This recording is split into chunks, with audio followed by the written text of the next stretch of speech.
Good day, good day, good day, and welcome to the Trash Picture Show. Today, I'm looking at another older figure in my collection. This is the Spawn Series 23 Spawn Mutations Al Simmons. This figure was originally owned by a friend of mine, but when he had his kid, he sold off a bunch of his figures, and some of the figures he sold off were his Spawn collection, and I ended up buying, I think, 8 in total, either 6 or 8 of his figures in total. And yeah, they were badass. Quick rundown: Spawn is the brainchild of comic book creator Todd McFarlane. McFarlane is essentially the most edgelord comic book creator you could ever fucking find. The dude is edgy as fuck, and he ruled the roost of 90s comic books. Him and Rob Liefeld and Jim Lee, they were the kings of the comic book world in the 90s, and he left Marvel and went off to establish Image Comics, and the flagship title for that series was Spawn, which sees former assassin Al Simmons die a horrible death and be recruited as Hell's Lieutenant, brought back to Earth as Hellspawn. This was a kick-arse comic. It was totally over the top, totally bombastic, and silly as fuck, but you could not but enjoy it.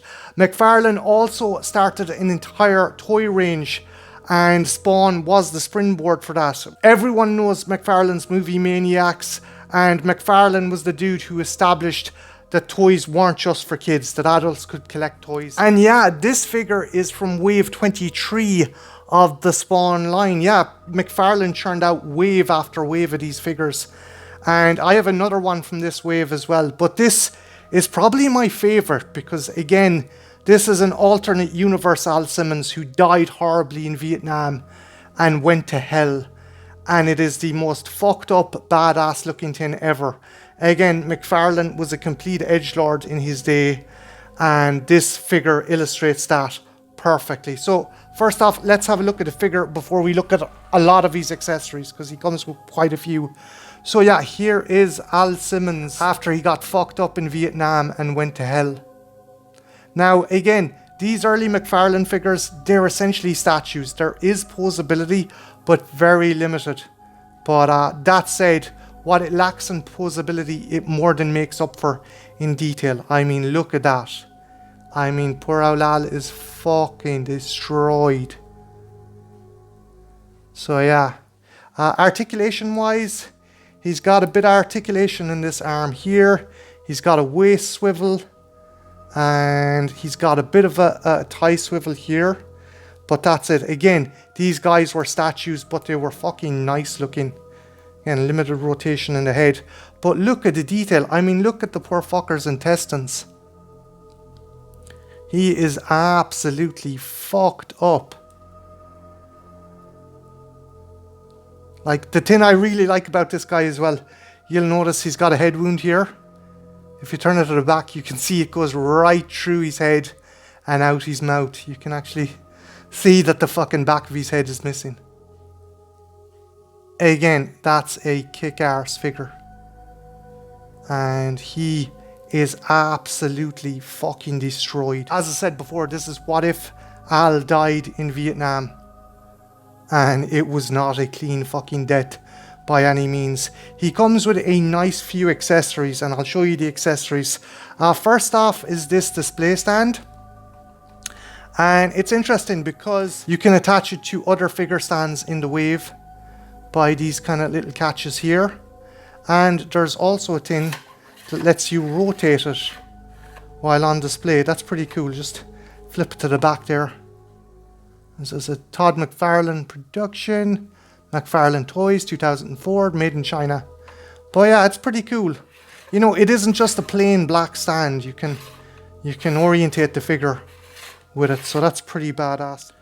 The only drawback is you've got these two pegs coming out of Al's boots. Now you can put him standing without the stand, but it is very precarious. That's the kind of main drawback with this. But still, it's cool that they give you this kind of display stand. Accessory wise, he comes with this poor chap, this poor eviscerated soldier, who is blown to fucking smithereens. I mean, that is manky as fuck, but cool. There's bits falling off him and everything. And there's a hole at the back here, which you can plug in to the kind of notch here and put it on like that. And you can have Al standing over the corpse of one of his buddies there. So yeah, you can have it displayed like that with Al and that poor chap next to him. Other accessories include these two pieces of headwear for Al. You have a bush hat and you have this helmet. And I'll just put on the helmet here. Zoom in there. And the helmet goes on for all the good it did him. Like that.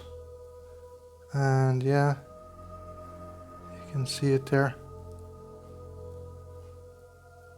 And there's a big fucking hole in the back of the helmet as well. So yeah, that's pretty cool. He also comes with this bush hat as well. These were worn by, I think, Special Forces or Long Range Recon Patrol soldiers in Vietnam. Heck, if you want as well, you can even put either or onto the corpse with different headwear. Weapon wise, he comes with 3 weapons. The first one being this. This is fucking badass. This is an M60 machine gun. And yeah, it's just this big belt-fed monster. In Vietnam, I think the nickname for this guy was the Hog. Because it fired pig iron rounds. I could be wrong. But I think that's how it got the moniker of the Hog. But yeah. Again, really nice sculpting. This is badass. I will admit I've used a lot of these accessories with other characters. Like the Punisher. I've given the Punisher this a couple of times because it's fucking badass. You can hold it like that. Like so. The other weapon he comes with is this. It is an Uzi. I don't know if they were using Uzis in Vietnam, but still. And I'm not sure if they would have bothered with a suppressor. But yeah. Again, I suppose if he was in Long Range Recon Patrol and he was doing Black Ops missions, he'd need it. But you can take the suppressor off, which is the cool part. And again, really simple design. But it's effective. Really nice sculpting. And they're just another kind of simple design. I've actually used this with other guns as well. So that's pretty handy. So yeah. And lastly, he comes with this little knife that goes into a scabbard on his shoulder there. And yeah, there is Al Simmons. Armed to the teeth and blown to fucking pieces. But yeah guys, I'm going to pause the video here. And when I come back, I'm going to compare him to another figure. Don't go anywhere. I shall be right back.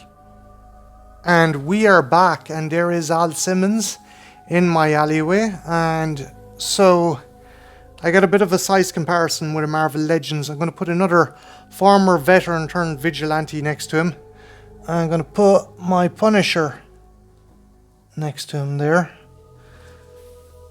And yeah, I'm going to say they're the same size. I know there's the display stand, but Al is kind of hunched over. His legs are bent and his back is kind of arched. So I'm going to be generous and say they're roughly the same size. And yeah, he's a kick-ass figure. This comes from a period of time where anything went, where the edgelords ruled the 90s.